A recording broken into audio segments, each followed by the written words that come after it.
শ্ৰীমন্ত শংকৰ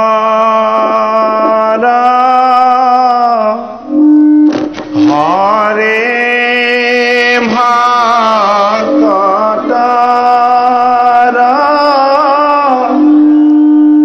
যাৰা যে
ভগৱতে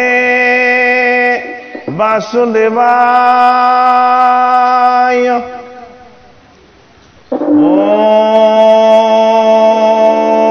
নমো ভগৱতে বাসুদেৱায়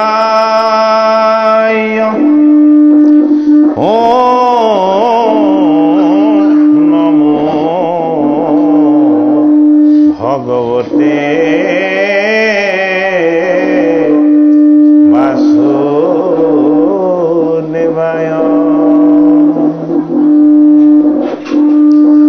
जन्मदस्य यत्वन्नयदितरते चर्त च विज्ञासरत् तेने ब्रह्म हृदयवधिकवये मुह्यन्ति यच्छुराय तेजो वर्मिडं यथा विनमयो यट्टति सग्रो मिषा धन्नास्य न सदनिरष्टकः कं सत्यं परं धीमहि धर्मपूजिता कौतवायत्त परम निमच्च शरणं सतं वेदं वास्तवमत्र वस्तु शिवनं तापत्रयो मूलनम् श्रीमद्भगवते महामुनि किते किंवा पररीश्वरः सद्रोहिद्रवडिद्रे यत्र कृतिवे सुसुवे तत्खना निगमा कल्पतर गलितं फलं चुकामुखात् मितद्रव संयुतम् पियता भागवता रसमलयं मुहुर्मुहुरसिका भोवे भावुका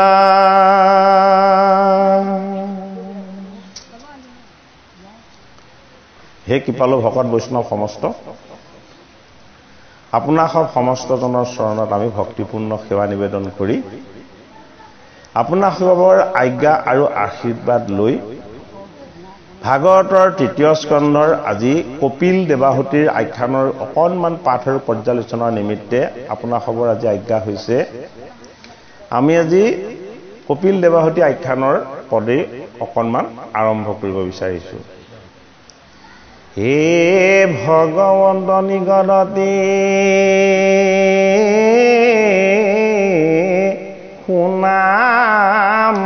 দেৱহূতি এই ধ্যানে যিটো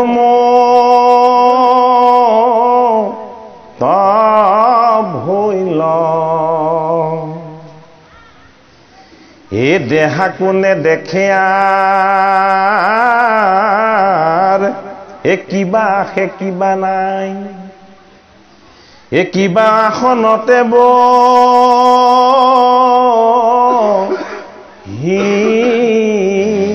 ৰৈল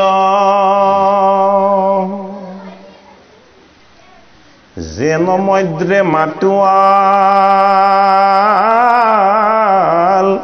পতিৰ বস্ত্ৰ কহিতো আছে নাই একোৱে নজানয় হিচাবে পূৰ্ব কৰ্ম থাকে এটাৱে প্ৰাণ ইন্দ্ৰিয় সমে এ দেহা পুনু নাখলো হি কয় পাছে কৰ্ম নাশ ভৈলে এ ভৌতিক শৰীৰ পৰে এ তবে যোগী ব্ৰহ্মত মিলয় এৰায়া সংসাৰ দুখ এ লভে ব্ৰহ্মানন্দ সুখ যেন জলে জলে বেশয়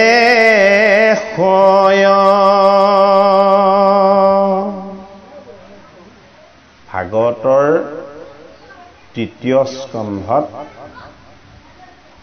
অনাদি পাতন তথা সৃষ্টিৰ ৰহস্য তত্ত্বখিনি আমাক দিছে। ভাগৱতৰ 10টা লক্ষণৰ প্ৰথম লক্ষণটো হ'ল সৰ্গ। সৰ্গ মানে জগতৰ হৰিৰ সৃষ্টিৰ কাৰণে যিটো ইচ্ছা শক্তি।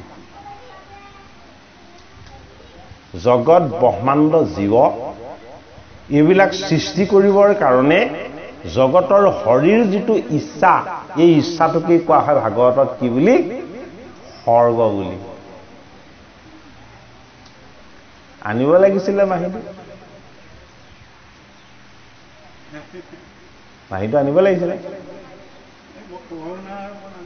যুদ্ধলৈ আহোঁতে যদি আৰু অস্ত্ৰ নানে তেতিয়াহ'লে কেনেকে হ'ব বাৰু?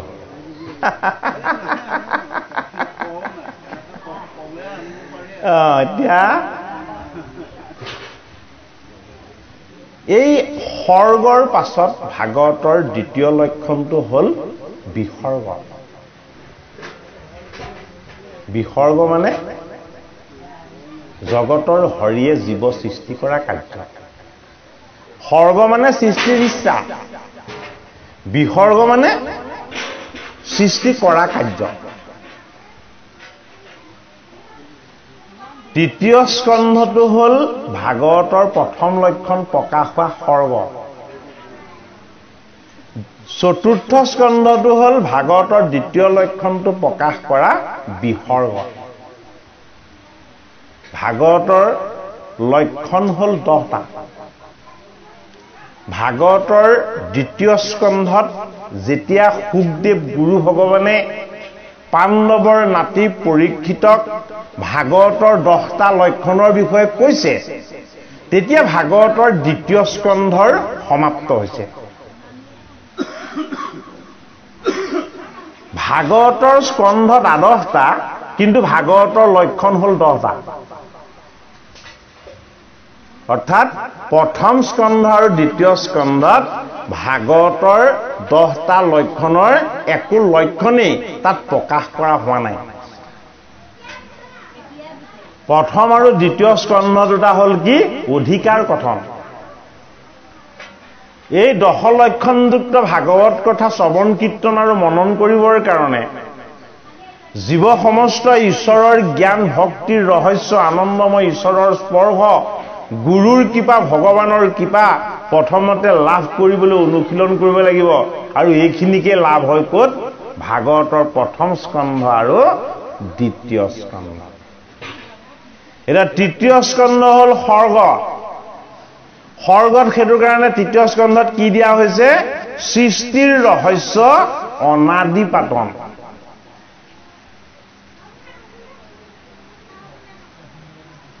জগতৰ হৰিৰ যোগেশ্বৰৰ লীলা পুৰুষৰ লীলা কৰিবলৈ মন গৈছে হৰিৰ ভাৰ্যা মায়াক তেওঁ ক'লে যে হি মায়া মোৰ বিনোদ কৰিবৰ ইচ্ছা গৈছে বিনোদ মানে আনন্দ আজি ভকত বৈষ্ণৱ সমস্ত ইয়াত একত্ৰ হৈছে কেৱল অকল ভগৱন্তৰ এই ভাগৱতৰ অকণমান আশীৰ্বাদ ল'ম বুলিয়ে নহয় ভগৱন্ত ঈশ্বৰ কৃষ্ণৰ পৰম মংগলময় কথাৰ আমাৰ হৃদয়ত স্পৰ্শ কৰি তাৰ দ্বাৰা আমি অকণমান আনন্দ লাভ কৰিবৰ কাৰণে আমি ইয়ালৈ আহিছোঁ প্ৰত্যেকেই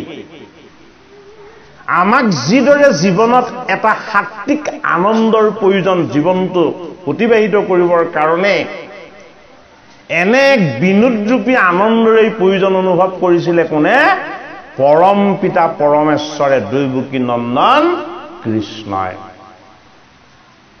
তেখেতে ইচ্ছা কৰাৰ কাৰণে মায়াক ক'লে যে মোৰ বিনোদ কৰিবৰ মন গৈছে আনন্দ কৰিবৰ মন গৈছে গতিকে তুমি ব্ৰহ্মাণ্ড নিৰ্মাণ কৰা মায়াই একো নিৰ্মাণ কৰা নাই পৰমেশ্বৰে তেওঁক ক'লে কিন্তু ভাৰ্যা হৈও পৰমেশ্বৰৰ তেওঁ আজ্ঞা মনা নাই এটা মায়াইনো কিয় পৰমেশ্বৰৰ আজ্ঞা মনা নাছিলে তাৰো কাৰণ আছে পৰমেশ্বৰ পৰম সত্য মায়া হল মিছা তুমি পৰম সত্য সনাতন প্ৰভু তোমাৰ আনন্দত তুমিই পৰিপূৰ্ণ এই মোৰ মায়াকনো তুমি কিয় আজ্ঞা কৰিছা এই মিছাত আহি তুমি আকৌ বিনোদ কৰিম বুলি তুমি সত্য তত্ত্ব সত্যতেই আনন্দিত হলেই দেখোন সকলো হয়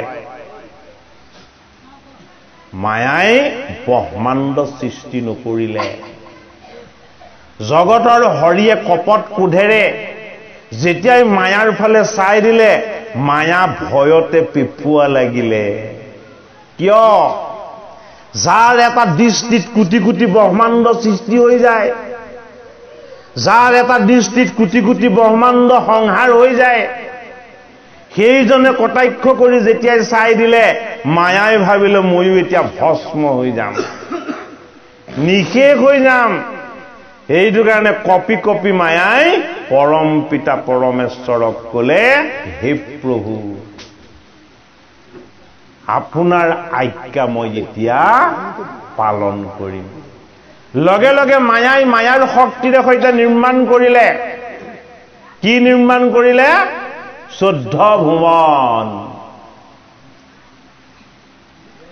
মায়াই 14 ভুৱন নিৰ্মাণ কৰিলে আৰু এই ভুৱন নিৰ্মাণ কৰাৰ পাছত মায়াই কৈছে ভুৱন নিৰ্মাণ হল কিন্তু হে মোৰ স্বামী আপুনি ইয়াত এটা বিনোদ কেনেকে কৰিব তেতিয়া কৈছে তুমি অকনো ভয় নকৰিবা মোৰ শক্তি যিমান মোৰ অৰ্ধ শক্তি তোমাৰ লগত সদায় থাকিব মই এতিয়াই তোমাৰ গৰ্ভত মই মোৰ অনন্ত বীৰ্য নিক্ষেপ কৰিম ইয়াৰ পৰা তোমাৰ এটি পুত্ৰ সন্তান লাভ হ'ব আৰু এই পুত্ৰ সন্তানৰ নাম হ'ব কি মহত্ত অৰ্থাৎ জগতৰ হৰিৰ ইচ্ছাত প্ৰথম সৃষ্টি হৈছিল কি তত্ত্ব জীৱ সৃষ্টি হোৱা নাছিলে তত্ত্ব সৃষ্টি হৈছিলে এই তত্ত্ব সৃষ্টি হোৱাৰ কাৰণে সমস্ত তত্ত্বক একেলগে কি বুলি কোৱা হৈছিলে মহত্ত বুলি কিয় মহত্ত মায়াৰ অংশ আৰু পুৰুষৰ তত্ত্ব একত্ৰ হৈ কি হৈছে মহত্ত হৈছে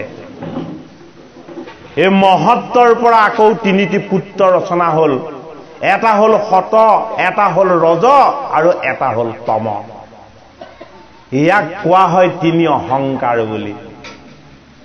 এই তিনি অহংকাৰৰ পৰা আকৌ 10টা বস্তুৰ উৎপত্তি হ'ল। এই তামসৰ পৰা উৎপত্তি হ'ল শব্দৰ পৰা উৎপত্তি হ'ল আকাশৰ পৰা উৎপত্তি হ'ল কিহৰ? বায়ুৰ পৰা উৎপত্তি হ'ল জলৰ পৰা উৎপত্তি হ'ল ৰসৰ, এনেকৈ উৎপত্তি হ'ল অগ্নিৰ, আৰু শেষত উৎপত্তি হ'ল কি? গন্ধগুণ। আৰু গন্ধগুণৰ পৰা উৎপত্তি হ'ল কি? পৃথিৱী।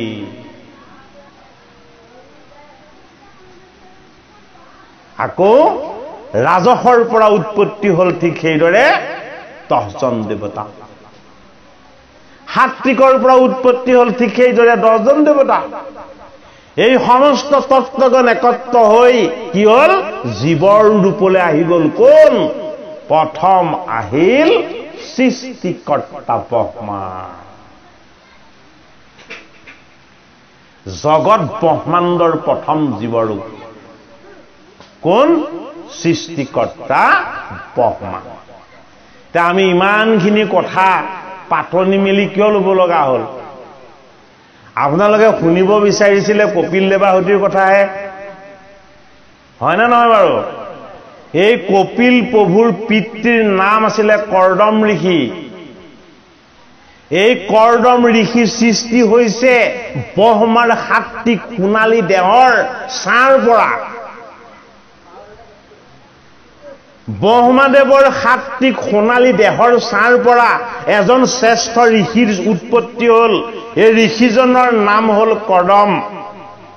এই কৰ্দম ঋষিক পিতৃ ব্ৰহ্মাদেৱে ক'লে যে তুমি বিবাহ কৰোৱা, সৃষ্টি তুমি বঢ়াব লাগিব।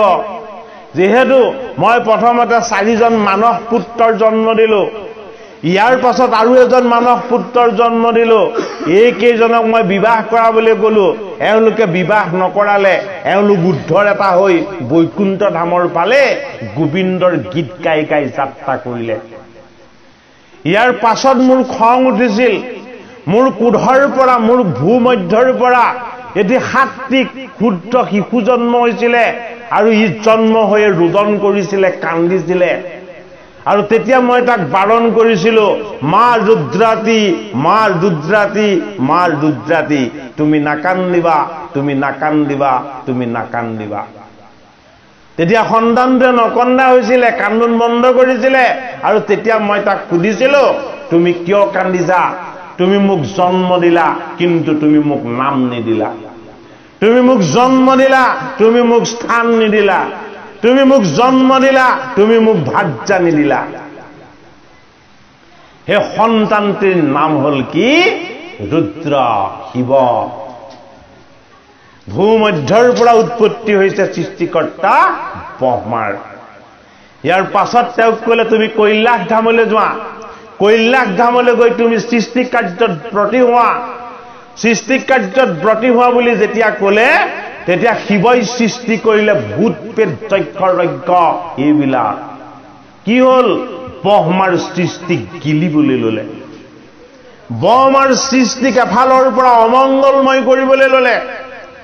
ব্ৰহ্মাই তপস্যাৰ পৰা উঠি দেখিছে, মই মোৰ পুত্ৰ শিৱক সৃষ্টি কৰিবলৈ ক'লো, এওঁ দেখোন চব বিৰূপ সৃষ্টি কৰি পেলালে। এই জগতৰ মংগলৰ কাৰণে যি সৃষ্টিৰ প্ৰয়োজন আছিলে, এই শিৱই দেখোন জগতৰ অমংগল সৃষ্টি কৰি পেলালে। তেতিয়া শিৱক ক'লে তুমি সৃষ্টি কৰিব নালাগে, ক'লে তুমি কি কৰা? তুমি সাধনা কৰা, তুমি তপস্যা কৰা। সেইটো কাৰণে শিৱ এজন বৈষ্ণৱ হ'ল। কিয়? শিৱই সাধনা কৰিবলৈ ল'লে। যি একান্ত চিত্তে বিষ্ণুক সাধনা কৰে, সেইজনক কোৱা হয় বৈষ্ণৱ। এইটো কাৰণে প্ৰথমজন বৈষ্ণৱ হ'ল ব্ৰহ্মা, দ্বিতীয়জন বৈষ্ণৱ হ'ল ব্ৰহ্মাৰ 4জন মানস পুত্ৰ, যাক কোৱা হয় কুমৰ, অৰ্থাৎ সনক, সনন্দ, সনাতন, সনত কুমাৰ। এই 4জন। তাৰ পাছৰজন বৈষ্ণৱ হ'ল শিৱ, ক'ৰ পৰা উৎপত্তি হ'ল? ব্ৰহ্মাৰ ভূমধ্যৰ পৰা। তাৰ পাছৰজন বৈষ্ণৱ হ'ল নাৰদ, ক'ৰ পৰা উৎপত্তি হ'ল? সৃষ্টিকৰ্তা ব্ৰহ্মাৰ কোলাৰ পৰা। তাৰ পাছৰজন বৈষ্ণৱ হ'ল কোন? কপিল মুনি। গতিকে 12 বৈষ্ণৱ। দ্বাদশ স্কন্ধ ভাগৱতত এই বৈষ্ণৱৰ বিষ্ণুময় ঈশ্বৰ তত্ত্বৰ কথা আমি শ্ৰৱণ কীৰ্তন আৰু মনন কৰিলে দৈৱকী নন্দন কৃষ্ণ সন্তুষ্ট হ'ব। কিয়? ভগৱন্তই জগত ৰচনা কৰিছে তেওঁ আনন্দ কৰিবৰ কাৰণে। এই জীৱবিলাকৰ সাত্বিক গুণ আৰু সাত্বিক তত্ত্বৰ প্ৰকাশতেই ভগৱন্ত প্ৰভু চৈতন্য হয়। কৰ্দম ঋষিক সৃষ্টিকৰ্তা ব্ৰহ্মাই বিবাহ কৰিবৰ কাৰণে আজ্ঞা কৰিলে। কৰ্দমে কি কৰিলে? বিবাহ কৰিবলৈ কোৱা স্বত্তেও বিবাহ কৰা নাই। ব্ৰহ্মাৱৰ্তত গৈ তেওঁ সহস্ৰ সহস্ৰ বছৰ তপস্যা কৰিলে। আমাৰ বিয়া পতাৰ আগতে পুৰুষজনক শৰণ লৈ ল'বলৈ কোৱা হয়নে নহয়? ক'ৰ পৰা আহিছে এই ব্যৱস্থাটো? বিবাহ বন্ধনত বান্ধ খোৱাৰ আগত যে শৰণ ল'ব লাগে, এই নিয়মটো ক'ৰ পৰা আহিছে? এই নিয়ম আহিছে ভাগৱতৰ পৰা। কেনেকে আহিছে?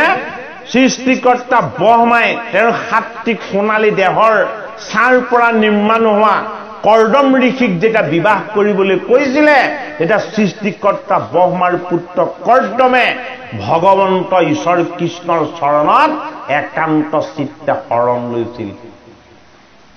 ভগৱন্তৰ চৰণত কাই বাক্য মন এক কৰি শৰণ লৈ এই ভগৱন্ত প্ৰভুক সহস্ৰ সহস্ৰ বছৰ তপস্যা কৰিছিল। তপস্যাত জগতৰ হৰিয়ে আহি তেওঁক দেখা দিছিল আৰু দেখা দি দুহাত দাঙি কৰ্দম ঋষিক বৰ দিছিল। বোলে কি বুলি? তুমি যি উদ্দেশ্যে মোক তপস্যা কৰিলা, তোমাৰ এই উদ্দেশ্য সফল হ'ব। বোলে কিয়? তুমি এগৰাকী তোমাৰ কুশল হিত আৰু মংগল সাধন কৰিব পৰা তোমাক এগৰাকী ভাৰ্যা লাগিব। দেখিবলৈ ভাল হলে বিয়া পাতি অনাৰ কাৰণে লগে লগে ডাইভোৰ্চ। মিছা কথা নেকি? বিবাহ যিমান বেছি হয় পৰিমাণগতভাৱে ডাইভোৰ্চ তাতকে বেছি হয়। এতিয়াৰ ঘটনা এইবিলাক। বাপ বান্ধৱ, আপোনাসকলৰ দিনত সেইবোৰ শব্দ শুনিছিলে জানো? কিয় আপোনালোকৰ দিনত সেইবোৰ সমস্যা নাছিলে? বিবাহৰ আগত শৰণ ল'ব, ভজন ল'ব, গাঁৱৰ বুঢ়া বেঠাক মাতি আনি আশীৰ্বাদ ল'ব। বিবাহত মাছ মাংস খোৱাৰ ব্যৱস্থা নহয়, হয়নে? সাত্বিক অন্নৰে সৈতে ভকতৰ চৰণ সেৱা কৰি বিবাহ বন্ধনত বান্ধ খোৱা হয়। শুদ্ধ ৰসৰ পৰা, শুদ্ধ কৰ্মৰ পৰা, শুদ্ধ বাতাবৰণৰ পৰা যি কাৰ্য সম্পাদন হৈছিলে তাত বিভেদ সৃষ্টি নহয়। তাত কি হয়? তাত সুখৰ সংগম হৈছিলে। এই তামসিক তমগুণী বস্তুবিলাকৰ ব্যৱহাৰ, শৰণ ভজন উপাসনা এইবিলাকৰ ত্যাগ, এইবিলাকে কি কৰিছে? বিবাহখন টিকিব নোৱাৰা কৰি পেলাইছে। তৃতীয় স্কন্ধত কপিল দেৱাহুতিৰ বিবাহ কিয় দিছে? মনুষ্যই বিবাহ কাৰ্য সম্পাদন কৰাৰ আগত ভাগৱতৰ তৃতীয় স্কন্ধত বিবাহ সম্পৰ্কে যিকেইটা সংস্কাৰমূলক উপদেশ আমাক ভাগৱতে দিছে, এই উপদেশ কেইটা যাতে আমি আমাৰ বাস্তৱ জীৱনত প্ৰয়োগ কৰি ল'ব পাৰো। সেইটো কাৰণে নামধাৰী শৰণ হলে নহব, নামধাৰী ভজন হলে নহব। শৰণীয়াৰ চিন আৰু ভজনীয়াৰ চিন কিহত? প্ৰথম বাক্যত। কেতিয়াও মিছা বাক্য আৰোপ নকৰে। কিয়? তেওঁ শৰণ ভজন আছে। দ্বিতীয়তে, বাক্য যদি দিছে তেতিয়াহ'লে বাক্য কেতিয়াও লংঘন হ'বলৈ নিদিব। তাৰ প্ৰমাণ পিতামহ ভীষ্ম, তাৰ প্ৰমাণ মহাবৈষ্ণৱ শিৱ, তাৰ প্ৰমাণ ভগৱান কপিল। আমাৰ প্ৰতি মুহূৰ্ততে শপত খাব লগা হয়, বাক্যত সৰগ বৰগ হয়, লৰচৰ হয়। কিয় হয়?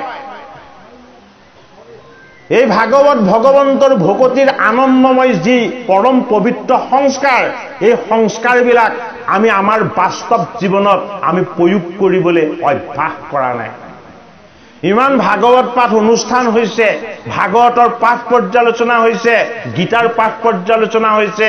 আমাক মানুহে প্ৰশ্নবোধক সন্দেহৰ দৃষ্টিৰে প্ৰশ্ন কৰে যে আপোনালোকে ইমানখিনি কৰাৰ পাছতো সমাজত কিয় বিন্দুমাত্ৰ পৰিৱৰ্তন হোৱা নাই? পৰিৱৰ্তন সমাজক কৰিবলৈ বিচৰাটো ভুল কথা। চমু উত্তৰ, যদি পৰিৱৰ্তন হ'ব বিচাৰিছে প্ৰথম নিজে পৰিৱৰ্তন হ'ব লাগিব। নিজে যদি শুভ আৰু ভাল পৰিৱৰ্তন নহয়, ঘৰখনৰ উন্নতি নহ'ব, গাঁওখনৰ উন্নতি নহ'ব, সমাজখনৰ উন্নতি নহ'ব, জাতিটোৰ উন্নতি নহ'ব। বৈকুণ্ঠৰ কল্পতৰু ভাগৱত শাস্ত্ৰই আমাক সেই শুদ্ধ বিচাৰ দিব বিচাৰিছে। কি বিচাৰ দিব বিচাৰিছে? আমাৰ জীৱন যাতে সাত্বিক হয়, আমাৰ বাক্য বচন যাতে নম্ৰ কোমল আৰু ভদ্ৰ হয়, আমাৰ ব্যৱহাৰত যাতে বয়োজ্যেষ্ঠজন, বয়োবৃদ্ধজন, পিতৃ মাতৃ, গুৰুজন কোনোদিন যাতে কেতিয়াও অসন্তুষ্ট হ'ব লগা নহয়। এয়া ভাগৱতৰ পৰা দিব পৰা শিক্ষা। সেইটো কাৰণে আমি ভাগৱত কথা শ্ৰৱণ কীৰ্তন কৰি পদৰ কাহিনীটো মনত আওৰাই ল'লে নহ'ব। আমি মনন কৰিব লাগিব, আমি ভাৱ কৰিব লাগিব, আমি নিজৰ লগতে নিজে আলাপ কৰিব লাগিব। এই ভাগৱতৰ পৰম পবিত্ৰ কথাখিনি আমি আমাৰ বাস্তৱ জীৱনত প্ৰয়োগ কৰি আমাৰ জীৱনটোকো আমি ঋষিময় শ্ৰেষ্ঠ কৰি ল'বলৈ আমি অনুশীলন কৰিব লাগিব। সেইটো কাৰণে কৰ্দম ঋষিক কি কৰিলে? সৃষ্টিকৰ্তা ব্ৰহ্মাৰ পুত্ৰক, যিজন হৰি গুণত নাই নিৰ্গুণ, যিজন হৰিক কোনেও দেখা নাপায়, যিজন হৰিৰ চৰণ দৰ্শন পোৱাটো মহাভাগ্য, সেইজন পৰম পবিত্ৰ ঈশ্বৰে আহি কৰ্দম ঋষিৰ তপস্যাত সন্তুষ্ট হৈ দৰ্শন দি দিলে। দৰ্শন দি ক'লে, হে ঋষি কৰ্দম, মই তোমাৰ একাগ্ৰতা, মই তোমাৰ বিনম্ৰতা, মই তোমাৰ নম্ৰতা, মই তোমাৰ সংযম, মই তোমাৰ অনুশাসন, মই তোমাৰ নিয়ম নীতি আৰু নিষ্ঠা, এই সমস্তবিলাকত মই সন্তুষ্ট হৈছো। তোমাৰ এই কৰ্মই তোমাক যি ফল প্ৰাপ্তি কৰিব, এই ফল মই দান কৰা বুলি তুমি ধৰি ল'বা। মোৰ বৰত তোমাৰ গৃহত মনোমত ভাৰ্যা তোমাক নি দি আহিব। ভাৰ্যা বিবাহ কৰি আনিবলৈ যোৱাটো জগতৰ নিয়ম। ভাগৱতে দেখাইছে, যদি সাধনময় হয়, ঈশ্বৰৰ কৃপাৰ পাত্ৰ হয়, শৰণ ভজন শুদ্ধ হয়, তেতিয়াহ'লে তেওঁ ভাৰ্যা বিচাৰি যাব নালাগে। বোলে কিয়? ভকতে ভাৰ্যা আহি তেওঁৰ গৃহত আশীৰ্বাদ স্বৰূপত দি যাব। গতিকে কৰ্দম ঋষিৰ আশ্ৰমত আহি মানৱ জাতিৰ পিতৃপুৰুষ স্বয়ম্ভুৱ মনুৱে তেওঁ যোগ্য কন্যা দেৱাহুতিক কৰ্দম ঋষিক ভাৰ্যা হিচাপে দান দি থৈ গ'লি।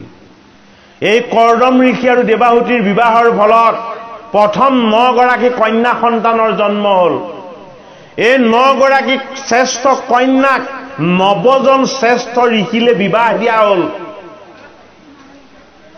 এই 9জন শ্ৰেষ্ঠ ঋষিলে বিবাহ দিয়াৰ পাছত জগতৰ হৰিৰ যি ইচ্ছা আছিলে জীৱ হৈ জগতত বিনোদ কৰা, সেই শ্ৰেষ্ঠ কন্যাবিলাকৰ গৰ্ভৰ পৰা হৰিময় বৈষ্ণৱ পুত্ৰৰ জন্ম হ'বলৈ ল'লে, যিসকলৰ দ্বাৰা এই জগতত সদায় কুশল মংগল আৰু হিত সাধন হ'বলৈ ল'লে।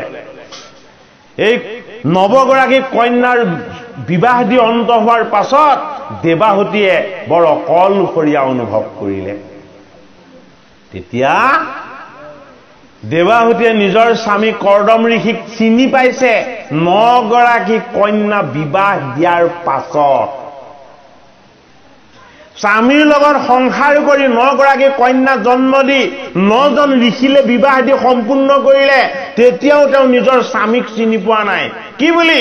এইজন যে মোৰ ভগৱান, এইজনে যে মোৰ মনৰ প্ৰতিটো ইচ্ছাই পূৰ কৰি দিব পাৰে, এই কথাটো তেওঁ জনা নাছিলে। পাছত তেওঁ অনুভৱ কৰিলে যে মই যেতিয়াই কন্যা বিচাৰিছো মোৰ স্বামীয়ে তেতিয়াই মোক কন্যা দান দিছে। যিজন স্বামীৰ পৰা মই বিচাৰিব লাগিছিলে ভাগৱত জ্ঞান, ভাগৱত ভক্তি, ঈশ্বৰৰ পৰিচয়, ঈশ্বৰৰ আনন্দময় কথা, মই সেইজন স্বামীৰ পৰা সেই ভাগৱত কথা, ঈশ্বৰ কথা মই ভিক্ষা নকৰি মই কেৱল তেওঁৰ পৰা সংসাৰ ভিক্ষা কৰিলো। কিন্তু ভাগৱতে দেখাইছে সংসাৰ ভক্তিৰ কাৰণে কোনো কাৰণত বাধা নহয় সংসাৰ এটা ধৰ্ম এই সংসাৰ ধৰ্মক যদি নিয়ম নীতি আৰু নিষ্ঠাৰে প্ৰতিপালন কৰা হয় তেতিয়াহ'লে জগতৰ মংগল হ'ব কি হ'ল এতিয়া দেৱাহুতিয়ে কৰ্দম ঋষিক প্ৰাৰ্থনা কৰিছে যে হে স্বামী আপুনি পুৰুষ আপুনি এতিয়া কন্যাকেইগৰাকী বিবাহ দি আজৰি হ'ল আপোনাৰ এতিয়া সময় আহিছে আপুনি অৰণ্যলৈ যাবগে কিয় যাবগে আপুনি বানপন্থী হ'ব স্বামী বানপন্থী হ'ব ভাৰ্যা কিন্তু বানপন্থী নহয় ভাৰ্যা কি হ'ব ভাৰ্যা সংসাৰী হৈয়ে থাকিব তেতিয়া দেৱাহুতিয়ে তেওঁ স্বামীক ক'লে 9 গৰাকী কন্যা বিবাহ দিয়াৰ পাছত কৈছে কি বুলি কৈছে যে মোক এটা সংগ লাগে আপুনি যেতিয়া মোক এৰি বানপন্থলৈ যাব তেতিয়া মই থাকিবৰ কাৰণে মোক এটা লগ লাগে সং লাগে আৰু সংটো এনেকুৱা হ'ব লাগিব বোলে কি সেই সংগ পোৱাৰ পাছত মোৰ কোনোদিন আপোনালৈ মনত পৰিব নালাগিব নিজৰ স্বামীলৈও মনত পৰিব নালাগিব সেই সংগ পোৱাৰ পাছত মোৰ এনেকুৱা হ'ব লাগিব মোৰ 9 গৰাকী কন্যালৈ কোনোদিন মনত পৰিব নালাগিব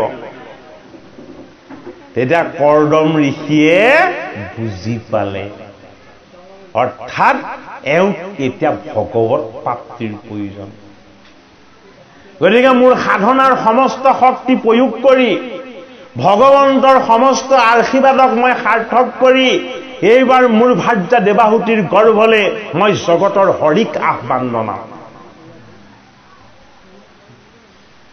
কাক আহ্বান জনালে কৰ্দম ঋষিয়ে সেইবাৰ ভগৱন্ত প্ৰভু হৰিক আহ্বান জনালে বোলে মোৰ ভাৰ্যা কেনেকুৱা এটা বস্তুৰ প্ৰয়োজন যিটো বস্তু পোৱাৰ পাছত মোৰ প্ৰয়োজন নাথাকিব যিটো বস্তু পোৱাৰ পাছত 9 গৰাকী কন্যাৰ প্ৰয়োজন নাথাকিব যিটো বস্তু পোৱাৰ পাছত তেওঁ জগতত একো পাবলৈ বাকী নাথাকিব গতিকে হে পৰম প্ৰভু হে জগতৰ হৰি সেই বস্তুটোৱেই হলা তুমি যদি কেনেবাকে মোৰ ভাৰ্যাৰ গৰ্ভলৈ পুত্ৰ ৰূপত তুমি যদি আহি যোৱা তেতিয়াহ'লে কি হ'ব এওঁ মনৰ যিটো এটাইতকৈ ভাল ইচ্ছা সেই ইচ্ছাটো পূৰ হ'ব কি হ'ল তপস্যাত সৃষ্টিকৰ্তা ব্ৰহ্মাই দেখাবলে কি দেখাবলে তেওঁ বুৱাৰীৰ গৰ্ভলৈ জগতৰ হৰি আহিছে কাৰ কাৰণে আহিছে কৰ্দম ঋষিৰ তপস্যা আৰু সাধনাৰ কাৰণে আহিছে দেৱাহুতিৰ মনৰ সৎ বাঞ্ছা আৰু চিন্তাৰ কাৰণে আহিছে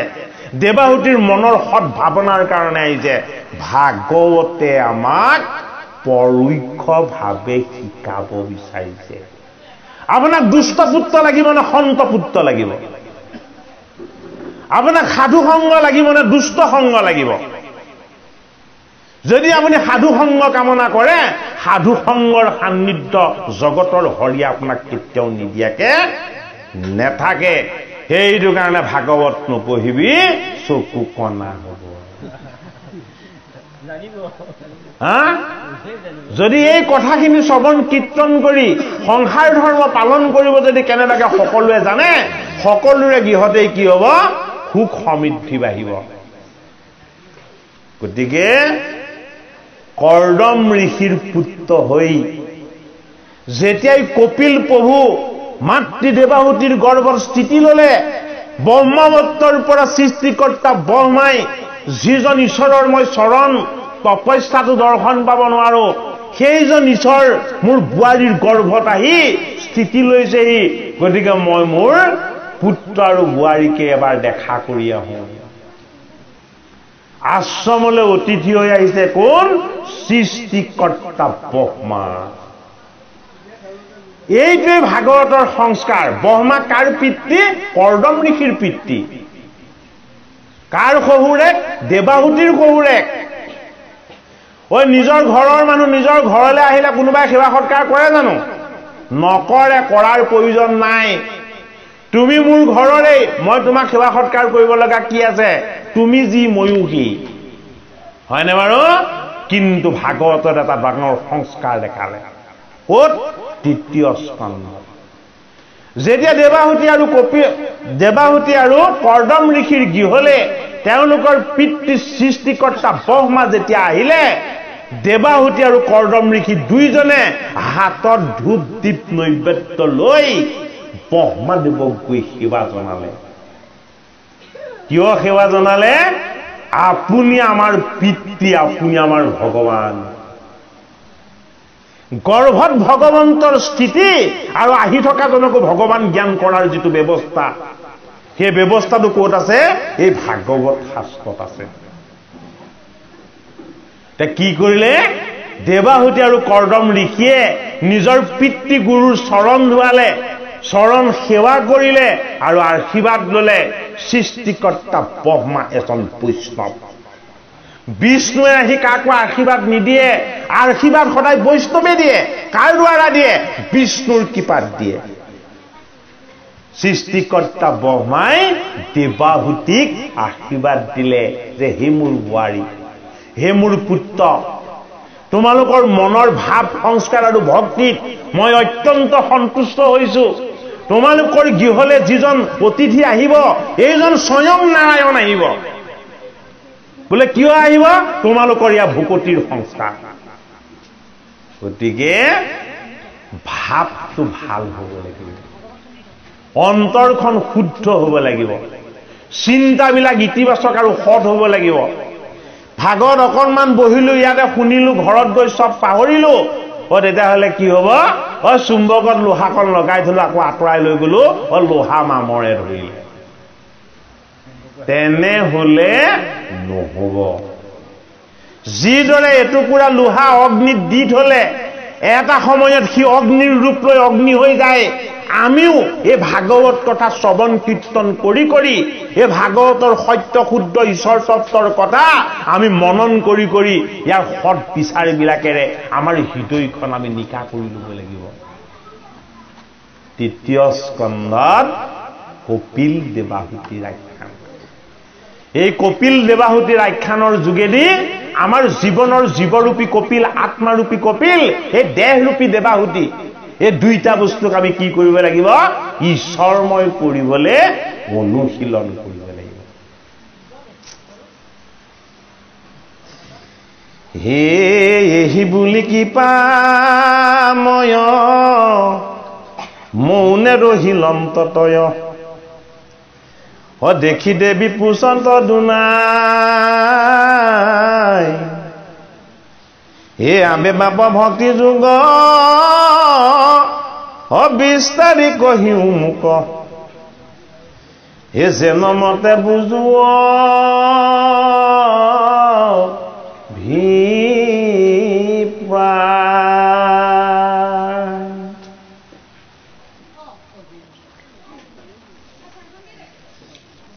ভক্তি যুগৰ কথাখিনি পদত আৰম্ভ কৰোঁতে আমাক পদই কি বুলি কৈছে শুনক ভগৱন্ত নিগদতি বুলি কৈছে ভগৱন্ত কোন কপিল ভগৱান কথাখিনি কোনে কৈছে ভগৱন্তই কৈছে ভগৱন্তৰ এটা ৰূপ কি এটা অৱতাৰ হ'ল কপিল তেওঁ এজন বৈষ্ণৱ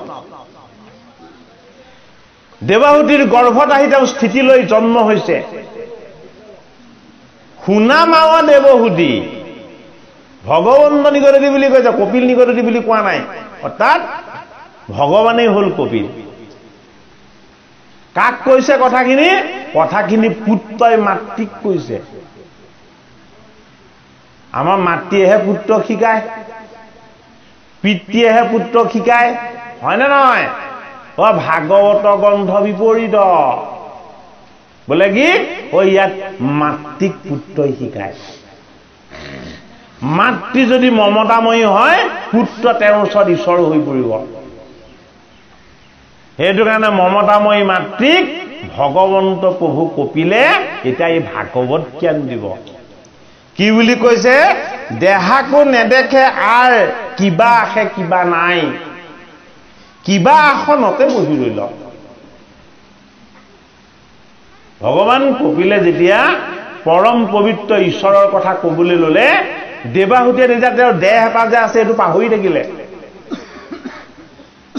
কি পাহৰি থাকিলে যে মই যে দেহি মোৰ যে এটা দেহ আছে এই কথাটো তেওঁ মনতেই নাই বোলে কি ঈশ্বৰৰ কৃপাত মই যি পাইছো সাক্ষাৎ ভগৱানক পাইছো কাক পাইছো কপিল প্ৰভুক পাইছো যেনে মধ্যে মাতুৱাল কটিৰ বস্তকু সিটো আছে নাই একো নজানয় মাতুৱালজনে যেতিয়া ডিঙি গুৰিলৈকে খাই দিব কাপোৰ খুলি কেতিয়াবা গুচি আহে গমেই নাপায় সেইটো কি বুলি কোৱা হয় সেইটোক কোৱা হয় নাচা বা নিচা অৰ্থাৎ নিচাত মানুহ কি হৈ যায় নিচাত মানুহে নিজকে পাহৰি যায় যে নিচা দুটা আছে ভাগৱতত দেখাইছে হয়নে বেয়া কৰ্ম বেয়া চিন্তা বেয়া সংগ আৰু বেয়া বস্তু এইটোও আমাক নিজকে চিনি নোপোৱা কৰি দিব পাৰে এইটোক কোৱা হৈছে মাতুৱাল বুলি মদাহীৰ নিচিনা যিটো আচৰণ আৰু ভগৱন্তৰ পৰম মংগলময় কথা শ্ৰৱণ কৰি কৰি থাকোতে এদিন এটা সময়ত নিজকে পাহৰি যায় মই কোন হয়নে সেইটোক কিন্তু মাতুৱাল বুলি কোৱা নাই সেইটোক কি বুলি কৈছে দেৱাহুতিয়ে ভাবিছে মই ঈশ্বৰৰে অংশ ঈশ্বৰ আৰু মোৰ মাজত কোনো পাৰ্থক্য নাই ঈশ্বৰৰ কথাত যি আনন্দ আছে এই আনন্দৰ ভাগ যেতিয়া মই পাইছো মোৰ জীৱনত কি দুখ আছে যাবে পূৰ্ব কৰ্ম থাকে তাবে পান ইন্দি সমে দেহা পুনু নাশনুহি কয় যিদৰে আমাৰ এই দেহটোত 10টা ইন্দ্ৰিয় আছে একাদশ ইন্দ্ৰিয় মন আছে উশাহ নিশাহ আছে কিন্তু আমি এইবিলাক সব কৰি থাকোতেও যদি চিন্তা কৰি নাচাওঁ আমাৰ যে ইন্দ্ৰিয়বিলাকে এইবিলাক কৰি আছে আমি গম পাওঁ না বাৰু নেপাওঁ হয়নে নহয় গতিকে যিদৰে ইন্দ্ৰিয়বিলাকে কিবা এটা নকৰাকে এনেই থাকিব নোৱাৰে আমাকো পৰম পিতা পৰমেশ্বৰ ভগৱন্ত প্ৰভুৱে আমাৰ হৃদয়ত আত্মাৰূপে থাকি প্ৰতিপালন কৰি আছে আমি ভাবি চোৱা নাই সেইটো কাৰণে ঈশ্বৰৰ লগত আমাৰ সম্বন্ধ হোৱা নাই আমাক যে চলাই থকাজন ভগৱান আমাক যে প্ৰতিপালন কৰি থকাজন পৰম পিতা পৰমেশ্বৰ সেই কথাটো আমি ভাবি চোৱা নাই কাৰণে ভগৱানৰ লগত আমাৰ সম্বন্ধ হোৱা নাই যদি আমি সেই কথাটো ভাবিবলৈ আৰম্ভ কৰো তেতিয়াহ'লে আমাৰ লগত ভগৱানৰ এটা সম্পৰ্ক হৈ যাব এই সম্পৰ্কটো কাৰ হৈছে মাতৃ দেৱাহুতিৰ হৈছে কাৰ লগত আত্মাৰূপী কপিলৰ তেওঁ পুত্ৰৰ লগত হে পাছে কৰ্ম নাশ ভলে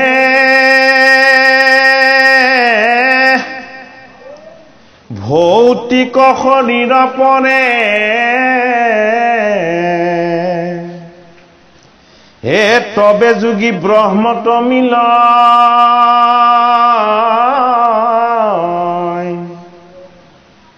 হেৰায়া সংসাৰ দুখ হে লভে ব্ৰহ্মানন্দ সুখ যেন জলে জল পবে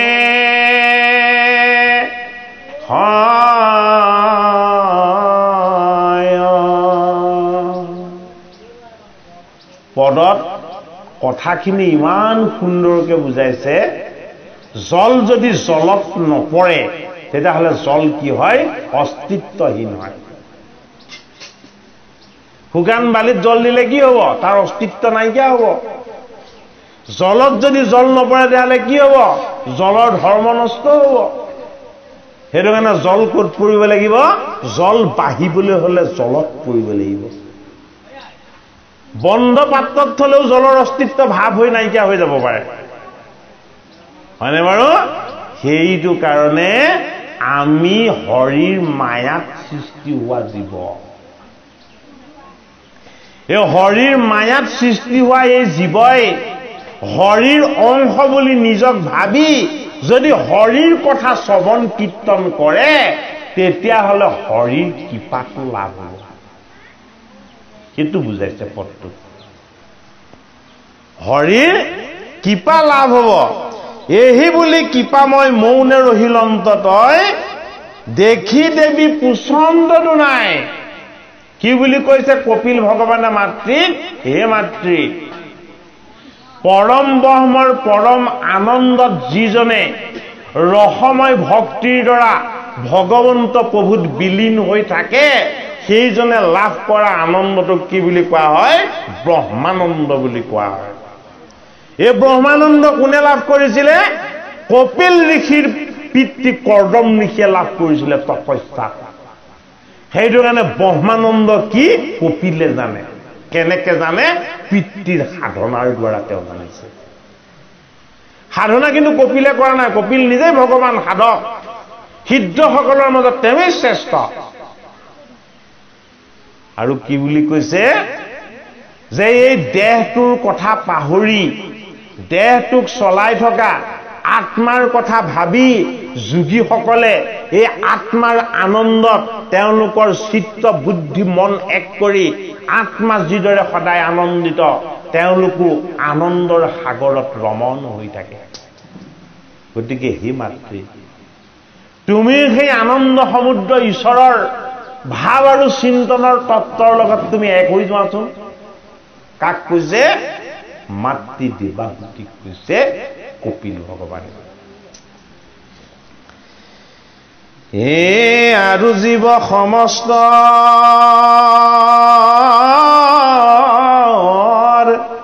হে বিধিৰ সংসাৰ যেন তাকো কয়ো প্ৰপঞ্চী মাত্ৰ এ যাহাক জানিলে লোক এ সমস্ত পাপত হন্তে বিৰকতি হৈবে ক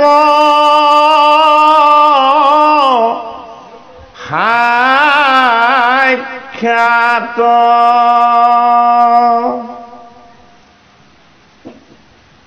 হে কৃপাময়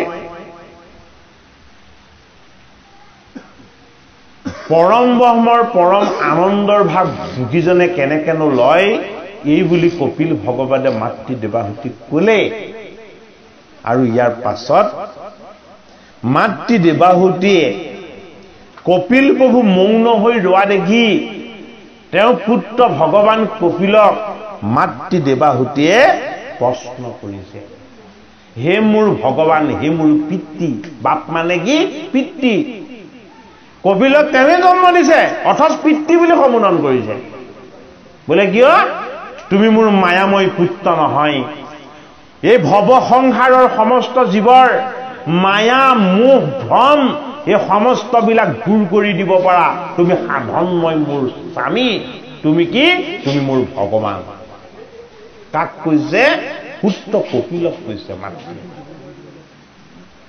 এটা তৃতীয় স্কন্ধত আমাক এটা ডাঙৰ বিচাৰ দেখাইছে কি বিচাৰ দেখাইছে যে আমি পুত্ৰ কন্যা পিতৃ মাতৃ বুলি যাক সম্বোধন কৰি আছো এই সম্বন্ধবিলাক আমি কেৱল সাংসাৰিক দৃষ্টিৰে সৈতে নিৰ্মাণ কৰি লোৱা ভগৱত দৃষ্টিৰে আমাৰ সম্বন্ধ সদায় এটাই আমাৰ সম্বন্ধটো কি আমি প্ৰত্যেকে ঈশ্বৰৰ অংশ জীৱ আমি প্ৰত্যেকে ঈশ্বৰৰ অংশ জীৱ গতিকে ঈশ্বৰৰ অংশ জীৱ হোৱাৰ কাৰণে আমাৰ প্ৰথম পৰিচয়টো আমি প্ৰত্যেকেই ঈশ্বৰৰ অংশ এইটোহে ঈশ্বৰৰ অংশ জীৱ কি ঈশ্বৰৰ অংশ জীৱ পৰা প্ৰকৃতি সেইটো কাৰণে আমি পিতৃ মাতৃ ককাই ভাই এই সম্বন্ধবিলাক জীৱৰ ধৰ্মৰ যোগেদি সংসাৰ ধৰ্মৰ বান্ধোন চলাবৰ কাৰণে ৰচনা কৰি লৈছো ভাগৱত শাস্ত্ৰই কোনটো সম্বন্ধ দেখুৱাইছে জীৱ আৰু ঈশ্বৰৰ সম্বন্ধটোহে দেখুৱাইছে সাংসাৰিক সম্বন্ধটো ভাগৱতে দেখুওৱা নাই সেইটো কাৰণেই ভগৱতময় ঈশ্বৰৰ আনন্দময় জ্ঞান পুত্ৰ ৰূপত আহি ভগৱান কপিলে দিয়াৰ কাৰণে মাতৃ হৈও দেৱাহুতিয়ে কপিলক কি বুলি সম্বোধন কৰিছে হে মোৰ বাপ অৰ্থাৎ তুমি মোৰ পিতৃ তুমি মোৰ গুৰু তুমি মোৰ ঈশ্বৰ বলে কিয় মই যি ৰহময় ভকতিৰ কথা জনা নাছিলো তুমি মোক সেইবিলাক শিকাবৰ কাৰণে তুমি কপট ৰূপত মোৰ পুত্ৰ হৈ আহিছা কিন্তু তোমাৰ লগত সম্বন্ধ তুমি মোৰ পুত্ৰ মই তোমাৰ মাতৃ সেইটো কেতিয়াও হ'ব নোৱাৰে তোমাৰ লগত মোৰ সম্বন্ধ কি তুমি মোৰ গুৰু মই তোমাৰ শিষ্য সেইটো কাৰণে গুৰুজনক বাপ বুলি সম্বোধন কৰিছে কোনে শিষ্যই অৰ্থাৎ দেৱাহুতিয়ে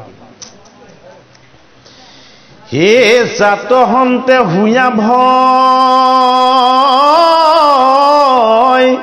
হে লোকে পুণ্য আচৰয় অহেন কাল ঈশ্বৰ ৰগতি হে কহিউক বিভাগীয়া হে যদি বাপ আছে দায়া হে শুনি মই থাকো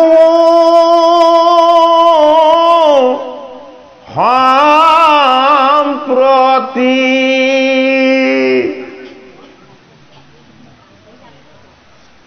যালৈ ভয় কৰি কালে ভয় কৰি জগতৰ হৰিলে ভয় কৰি জাত হন্তে হুয়া ভয় লোকে পুণ্য আচৰয় অধৰ্ম ত্যাগ কৰি পুণ্যময় সত্যৰ পথ লবলৈ বাধ্য হয় হেন কাল ঈশ্বৰৰ গতি সেইজন ঈশ্বৰৰ গতি কি সেইজনৰ ঈশ্বৰৰ গতি কোনেও বাধা দিব নোৱাৰে কিয় বাধা দিব নোৱাৰে তেখেতৰ গতিটোই হল কাল ৰূপ মানে কি সময় ৰূপ